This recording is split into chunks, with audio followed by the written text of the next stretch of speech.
The companies where it'll be less touch for you and they're sort of more ready to work in your model are going to be companies that, number one, have an outbound sales force where they're doing outbound dialing, right? Whether it's AI or humans or whatever. They're actually like hungry for leads, and companies that can't get enough leads, right? They're just like so hungry. That's their biggest challenge, is enough fodder. They need grist for the mill.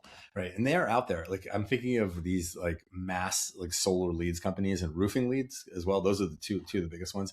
There are Mhm. people out there. I've talked to a bunch of them. Some of the biggest people, they just can't buy enough leads. Like, they just want like semi-warm bodies to call, because otherwise they'll like buy lists from wherever. So, and then again, any company that has an outbound sales team where they're dialing and they're just looking for better quality people to call that are interested in what they do.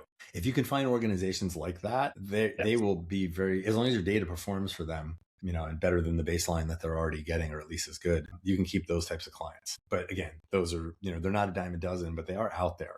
They are, and I named a few of the niches that you're in to do that. Otherwise, it becomes just like a shiny toy where they're like, oh, that sounds cool, but I'm not exactly sure how that's going to work. Like, for example, I just I had a company, there's a software company. They sell software. There's like a software distributor.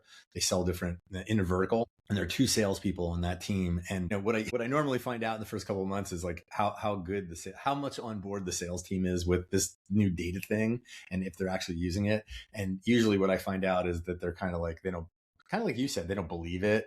They're like, I'm not really sure about this, or they just don't pick up the phone. Sometimes it exposes the, I don't want to say laziness, but the inefficiency of the sales team. It gets exposed sometimes when you're providing leads.